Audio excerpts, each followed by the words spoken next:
mucaarad iyo muxaafid oo dhammaan xalay khadka taleefanka ku wada xiriirayay markii laga reebay Saciid Cabdullaahi Deni iyo Axmed Madoobe war dawladeed waraaqmo ku yaala oo aan ilaa hadda mowqifkooda aan cadeen balse madaxweynuhu khadka taleefanka uu kula xiriiray culimada Hargeysa lagu xirxiray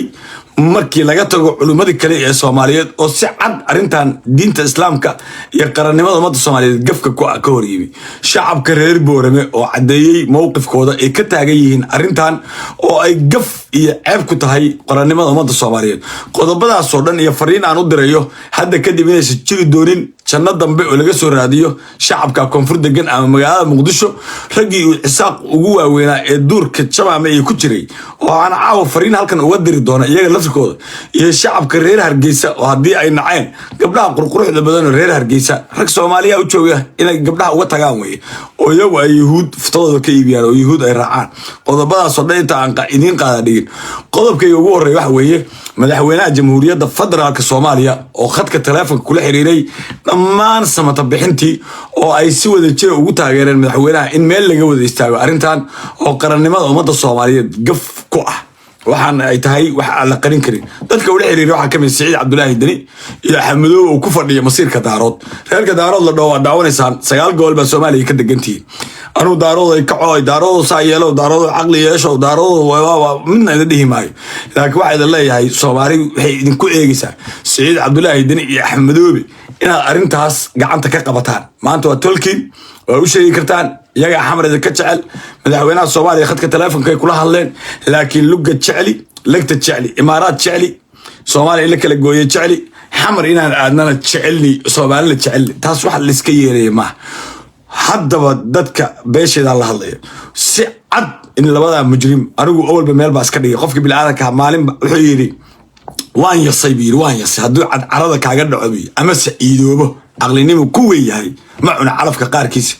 anigu caruuruhu waa iga caynkaas maxaan uga jawaabayaa aadan carab maxaan aniga Saciid Cabdullaahi Deni aan aqaano aan idin sheegay inuu Puntland gudaheeda ku faafiyo diinta Ibraahimiyada hadda koor baan ka hadlay ana qiraya hadda koor waa ku celaya wiilasha editarada ah soo baara muuqaalka aan kaga hadlayay in BNBF xirada lagu faafiyo diinta Ibraahimiyada Abraham Accord waa diin weeye ma aha heshiis siyaasadeed ma aha wax kale waa in loo noqdo diinta Nabi Ibrahim alayhi salaam oo diinta Kirishtaanka iyo Yahuudda iyo Muslimiintu ay hadda kadib ay yeelan karaan iskaashi oo ay yeelan karaan saaxiibnimo waxaasna waxa la aqbali kara ma Yahuud kaaraale noqon mayso iyo Nasaara ilaa iyaga aad ka mid noqoto marka waxa idin sheegaya waxa weeye Saciid Cabdullaahi Deni Axmed anigu aqaana shalay afayeenka Puntland iyo Jubaland iyo gobolka Banaadir aan ku magacaabaan jiray haday khayr leeyihiin inaan magacooda sheegan ka wiswisa wallahi anoo nin dheer ay tolka yihiin sababtoo ah har idin jiidi maayaan qashin oo dhanbe ka shaqeeyaan waxaan caawa dhacay qayb ka yihiin samowqifkooda xataa ma cadeyn karaan sababtoo ah mar imaaraad bu ka baqaya oo xogaaga dhuruuqa ka goosanaya mar kale qoladaas iyaga waxa la soo walwalaaqay oo ka yeeli maayaan waqooyi galbeed ka yeeli mayso inay maanta waraaq soo saaraan arwa ka saay waraaq ku cadeynaya mowqifkooda war Maxamed Cabdullaahi Farmaajo yaa ka kursi jecel Farmaajo ii sheegay yaa ka kursi jecel war khayr madax sabuul iyo Cabdiraxmaan Cabshakuur iyo Sheekh Shariif iyo Roble yaa ka aqli xumaa soo ku ilaa xamar baan dab gelinayna ma kuwa maanta madaxweynihii qaranka taleefanka kula hadlay oo waraaqa cad intay soo saareen si cad u sheegay inay maanta kadib aysan qayb ka ahayn wax noocaas oo ay u baahan tahay dalkan in la badbaadiyo qarannimada ummadda Soomaaliya laga wada fariisto Soomaali baa iska leh Soomaali waxa ay dhamaysan weedanay yahuud iyo qashin iyo qurun noo dhameyn maayaan marka idinkana warkiina war dawladeed waraaq ku yaala madaxweynaha qadka taleefanka kula hadla madaxweynaha shaxaadna madaxweynaha sawir la galay waxaas ciideeda ka yeelaysa ina shir degdeg ah oo qarannimada ummadda Soomaaliyeed aad timaadaan oo shirka leeyahay kugu yeeray aad aqbashaan oo waraaq soo saartaan hadii kale culimadii Puntland ugu waaweynad waa kuwaas waraaq bay soo saareen kuwaas Daarood ka turjumaya idinkana wallahi cadiim waa dhaartay Kismaayo iyo Garowe xabadu ka bilaabanaysa dadkaana dad aad Ilaahay ku diri kartaan maaha iyaga la dhacaya abaaro dad Soomaali meel kaga xiran kartaan ma aha dad intaas oo sano Soomaali u soo halgamayay oo taariikh Soomaali ku dhaxlay oo Soomaali dhulka ugu weyn degan oo 9 gobol Soomaali ka degan weeye dadkiinu laakiin ma bahdili kartaan cid ka yeelisana ma jirto inta idinka annaga mid baan naga jira la dhaho xukuumadda naasiyay nikax la dhaho juxa waa YouTuber youtuberada Soomaaliyeed waa ninka ugu nacsan way youtuber ka nacsan ma jiro kuwa kala qabiilkooda ay u kacaan waxay taariikhda reerkooda sheegaan waa ku faanaan isaga naag buqaba Cumar Xamuuda jimbay gelisay Cumar Xamuuda waa u tagay saxalada juxaayo ka waran Ciise Maxamed kursiga ama taraha ma leeyahay ma uu ku leeyahay Puntland dimuqraadiyad baaysa dadka reer Puntland in la isku wada weeye waxaan in la iska daayo su'aal kale weydiin saxalada kursiga ma leeyahay Cumar Xamuud isla jinkii baa ku jawaabay wuxuu ku leeyahay ha Cumar Xamuud baa iskale waa ninkii kursi jacayl heer ka gaaray isagoo qabriga siyaad bare dul taagan oo ra'iisul wasaare Khayre oo ka qaaday xilka isagoo farmaajo ku qancinaya calashaan qabriga siyaad baraan booqda YouTube-kiisa markaa gashid 250 fuusto wuxuu ku riixay siyaad baro dhintay aan xilkan waxa laga qaaday isagoo qabrigiisa taagan ba xilka looga qaad waa ninka madaxiisu waa cadiya hal tin oo madow male buug buu qoray isagoo askari oo dhilaynimo aaday oo naag Ethiopian doontay ku qoray sintino laba dhilo waxa fiican tii aftaqaano aninki buuga qoray dhilaynimo u dhiman ma jirto alcohol iyo khamri iyo jaad la cuno u dhiman ma jirto dhaqan xumo kale u dhiman ma jirto waa ninka kaliya oo anaga faafinaya in Soomaali la kala jaro reerkiisa uma doodi karo Cumar Xamuud waxa taa yaqaan inuu nacas yahay sababtoo haddii wax ku dhex jiraan way dhisan lahaayeen yaa ka lacag badan Cumar Xamuud yaa ka dhaqaale badan waxay dhilaa wareey Ciise Maxamuud oo koriyo hoos kursigan waa helayaan ninkaana ku jiray aan dhisan hatta iyaga ka wasuusay inay dhisaan waa ninka ugu liita youtuberada waa ninka ugu liita ee ugu afka xun way fiirsa YouTube-kiisa gal SDF reerkiisa gudoomiyaha waqtiga ugu badan hay 20 sano hay maxaa shirhamaan ragga ugu badan ciidamada ah SDF u dagaalamay tolkiisi ahaayeen baraagaha la duqeeyay waxa ku yaala baraagaha la sumeeyay oo dawladda federaal dawladda kacaanka ee sumeysay waxa ku yaalaan meel la dhaho meel waxa ku yaalaan kala beer iyo ku yaalaan intaas waxa degan tolkiisa hal maalin taariikhda reerkiisa ama sheego hadaa xataa adigu sheegto codor reer kala atraadid baraagaas la sumeeyay reerkaas deganaa reerkaas SDF ilaa reerka uu ka dhashay dad ma qabaan waxaasna ma yaqaanaan isagiba uu ka jaraya علشان وتاريخ نعدي لك إلا وجاده ما هو أقرأ يوتيوبر كنا عسل مارك كيبا حليه بتلان وأنا نوع عسكر نقطة شعبك بتلان على يومك قاطع عليه وواحد نوع عسس كعليا وماشي عدكو عرفتها ولي بيدينك أبغى أقول درم بيدينك تقول كيني ولا شيء أنا ياب يدينك وحويه وقوي بري وتلكينا بينما كان ما أنت كوكا من جلسة أنا حشيخ محمود الله السعودان حشيخ محمود ومحولي جمهورية الفترة على الصومالي هوي شال الدورة شو قال إذن فرماتشو ويلي ما أنتوا استعمالك بإيد الطورة ما أنت أركتيها وعدتك وهيسان ريبوتها يجبلها وحبا ما هيسانوي إن إذنك اللي ساكن عليه وهو بكالقاته ودتك سيدك على ماوي والله عظيم قسم بآيات الله إن صومالي كنسر بكتين أحمد مدوبي سعيد عبد الله الدنيا كنسر كل عي صومالي ومضى صومالية أنا قرية دتك مثلا إنها وحاوية لي وملك استكوبها دلي ودجانده بهدلي وحوي لبدا نفتو كغنacsanay jirkooda ka ganacsanay oo awaa la ciiday matala in ay jirin ida ay matala aaw kadib ma jirto adeesan arintaas aysan meel cad ka istaagin warwaraaqayna dawlad bu ku yaala war idin ka soo saari waay meesha Cabdiraxmaan Cabshakuur iyo Sheekh Shariif iyo Farmaajo iyo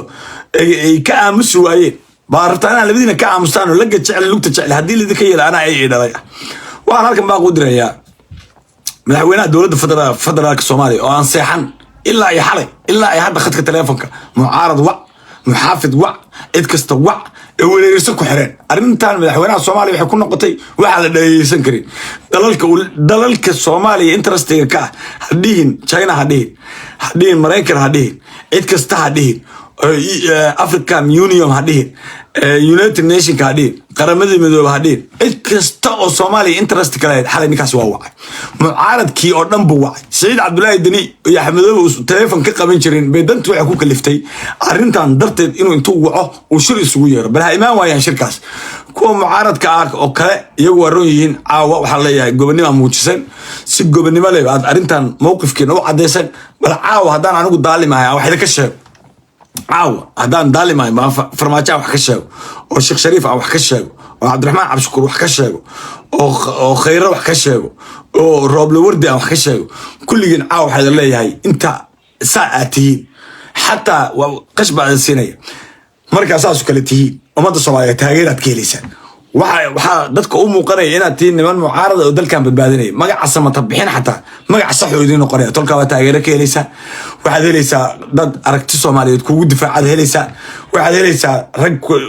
ilaahay ku soo diro junuud ilaahay waa badan tahay meel kasta joogta rag alla kaaga hadashiyo dhawrnimada waa saxan yihiin xasanow nimanka dela tartab ama nimanka dela fariiso ama nimanka dawladnimada wax ka sii laakiin hadaad aamus leeyahay caaw wallahi karbaash iyo dhabi waa idin qori lah waa ku maasantiin in aad qarannimada ummadda Soomaaliyeed taageerteen reeborame oo si cad iyaguna u diiday oo yiri war annagu waxaan qayb kama nihin ma taageerino ma yeelino ka arinta ummadda Soomaaliyeed ka arimayno lagu kala go'eedina salaadal mustaqim waa maxay ilaah waxaan ka hoos galay weey jidka ay gaalada iyo munaafiqiintu ay qaadeen weey maalin kasta ku ducaysana maalin kasta salaad tukana salaadayada iyo ducadeeda ma hal bacad lagu lisayba maalin kasta quraankan akhrisanayno miyuusay wax naga bedelin reer boorame waa ku maasantiin waliba reer boorame meydadka kibir waa kuwii lagu laayay boqol qof dhalinyaro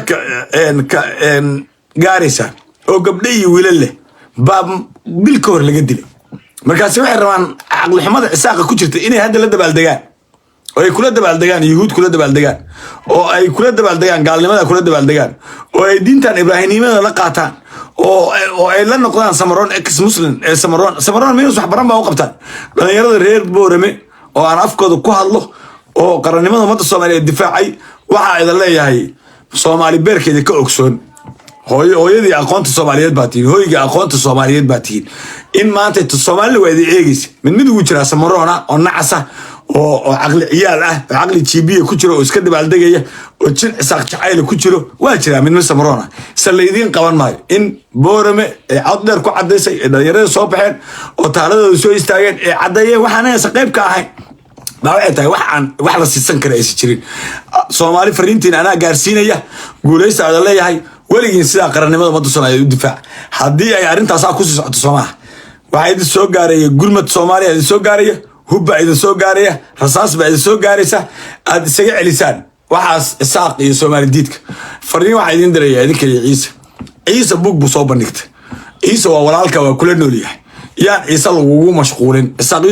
ciise kugu mashquulin war ciise adigana buugaan aad ku alta inta meel ligtid qarannimada ummadda Soomaaliyeed wax ka difaac adiga samaroon isgarabsada si wada jira uga soo wada jeesta nimankan maanta yahuud raacay oo ina gacanta ka qabataan arinta tira jooji shalay waxa wax kugu darsaday noocan ma ahayn shalay waxa aan kugu darsaday ma ahayn yahuud inaan raacdo ma kitaabka ilaahay inaad ka hortimaado ma ahayn nasaaro inaad hoos gasho ma ahayn in aad kuwa dadka ugu liita aad maanta gargaar weydiisato ciise iyo samaroon haddaba inaa midowdaan allah idinku duw anu taas ay yuusuf isku kiin mashquulin oo isagana oo waxyaabaha ugu foosha xun ee qarannimada ummadda Soomaaliyeed dhaawacaya uu ka shaqeyn culimadii ugu waaweyned ee Puntland iyo Soomaaliya baarinta ka soo horjeesatay ninkan waa sheekh weyn weeye sheekh maxamed kaariya la dhahaa magaalada Hargeysa si cad buu mowqifkiisa u sheegay inay arintan meel ka dhac ay ku tahay ummadda Soomaaliyeed diinta islaamka qarannimada waqooyi galbeed dadka deegaanka degan wax la aqbali kareen sahay ninka Mareykanka laga soo tarxiilay marka sheekhan ogaad nin runta ka gabada maaha nin isrogo maaha nin beelow maaha waa nin mar walba xaq ilaahay u heeliyo way waxaan leeyahay ilaahay xabsiga ka soo saar waajibaadkii ka saarnay diinta islaamka ee qarannimada ummadda Soomaaliyeed soo Hargeysa joogo gutay aawar isaga nooga lex jeclo badan oo xabsi way caaw ku jira waa u duceeyay inuu ilaahay ka soo furfuro waxaan wuxuusta oo qashinka ilaahay gacanta u galiyay oo aan arxan ka lahayn bal nimanka ku fakaraya day fariintan isaaq gaarsiiya bal nimanka ku fakaraya in rag Falastiiniyiin inta la soo raro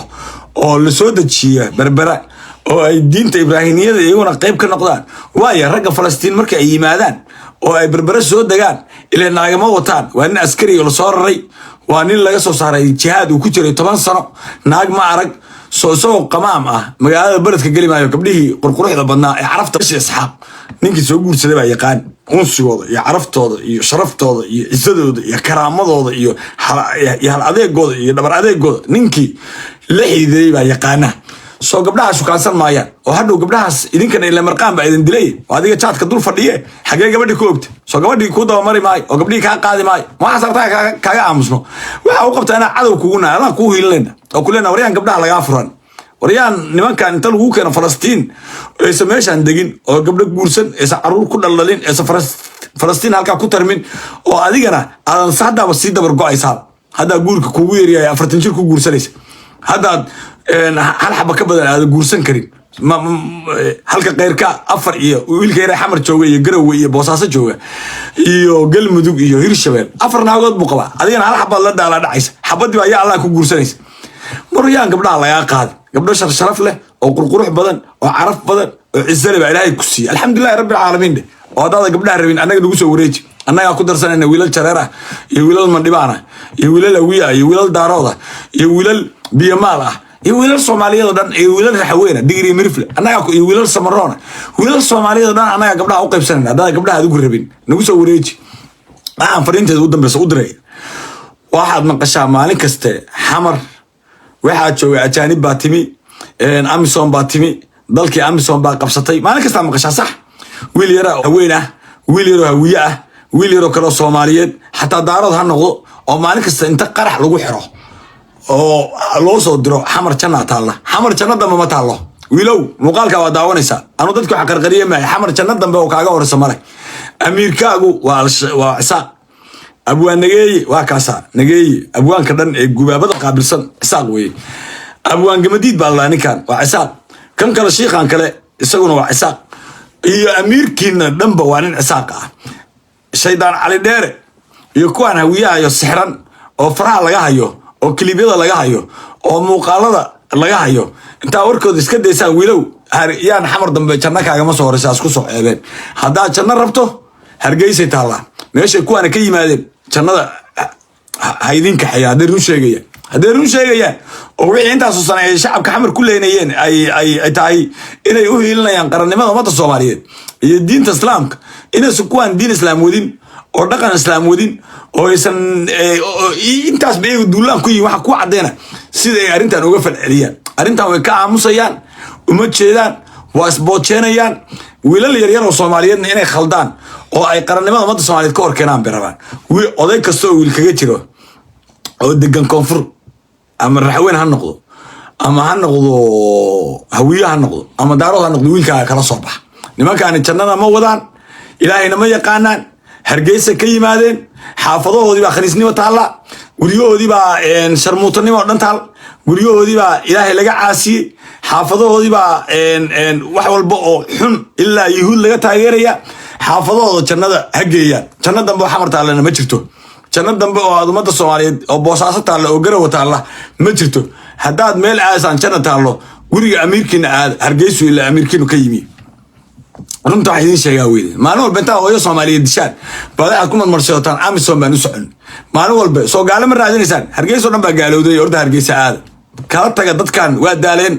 waa la idin fahmay waxa diin ka shaqeysaan mare ummadda Soomaaliyeed kansar ku dhacay baati intaas oo sanana xaqa ummadda Soomaaliyeed waxa ku daadinaysan baadil ba ku daadinaysan wiilasha idinka askarta idii ara hadaysan idinka idan layn oo kuwa saraakiisha aysan layn iyaga Soomaali ahayn oo furuuq ah oo wacala fariinteedu dambe sax u direeyaa dhammaan shacabka Soomaaliyeed tan yaa la dhayarsan tan reer hebelow daaroodow hawiyow raxweeno ma taalo tan qarannimada ummadda Soomaaliyeed ba si cad loogu soo duulay wiil kasta oo Soomaaliya oo qarannimada ummadda Soomaaliyeed afku difaac kii qoraal ku difaac kii isha mabdaiisa barnaamijka soo dhigan kara aawo kale fulay iyo waxa la waayay nin jilcsan baa la waayay yaa lagu waayay difaac qarannimada ummadda Soomaaliyeed maxaa salaad ka tukataa maalin kasta idina siraadal mustaqim waa maxay macnaha idina siraadal mustaqim waa ilaa waxaan ka hoos galay jidka nasaara iyo yahuud ay qaadeen maxaa maalin kasta marka tukataa hadaad mowqifkaaga cadeyn kariyaad ka baqaysa yaa fikirkaaga kula leh yaa isha adiga oo qolku ugu xirtay oo adoonsa ugu jirta wiil kasta oo Soomaaliya oo waxa kan arintan meel ka istaagi kare ka istaago Mareykanka lafkiisii baan ku soo gabagabeynaya Donald Trump oo weydiisay New York Times ay weydiisay oo leeyiri saacad buuriyaashii weydiiyay oo leeyahay maxaa la dhahaa buu leeyahay Soomaaliland ma taqaanaan buu leeyahay wariyaashi idinku waxa la dhaho Soomaaliland ma yeelay wariyaashi ma garanayno markaasuu leeyahay hada wax jira ma annagu qarannimada ummadda Soomaaliyeed baan taageersana waayo kuma uu dhaco inuu yiraahdo wax noocaas aan soo dhaweynaya ma uu ku dhaco mana uu yeeli karo mana sameyn karo dalkan Soomaaliya Soomaaliba iskale qof aan Soomaali ahayn taladiisa ma leh cid meel kale nooga soo duushana waa iska cileena warintaas miya khaldan tahay qof Allah ama Mareykan ha noqdo ama Yahuud ha noqdo ama cid kale ha noqoto cid kasta oo qarannimada ummadda Soomaaliyeed ku soo duushayaan iska cileemiyaan xaq u lahayn meelaha baqno guryaha hoosta ka xirana wardalkan rag buleeya wallahi qasab bi ayatillah cid baqaysana ma jirto dhamaan culimada Soomaaliyeed arintan si cad inta uga kacdaan madaxweynaha jamhuuriyadda federaalka Soomaaliya mudane Xasan Sheekh Maxamuud garab ku siiyo wallahi saxale u seexan ilaa waqtigan soo jeeda daliya dibad buu meel kastuu mucaaradkii oo dhan buu shir degdeg uu sugu yeeray xal oo dhan shir bay ku jireen maanta ma seexan ilaa hadda madaxweynuhu telefoon u diray waa soo jeeda arinta waxay ku noqotay buur uu san xamili karin wayna tahay balaayo lama qarsado oo lama dhaylsado way tahay arintan waa arin meel adag in laga istaago mudan weey qof dhaylsan kara nagu ma jiro iyo qof ciyaar moodi kara iyo ma aha arinta arin adag weey qaranimada ummadda Soomaaliyeed ka hor imaanaysa. Assalaamu calaykum wa rahmatullahi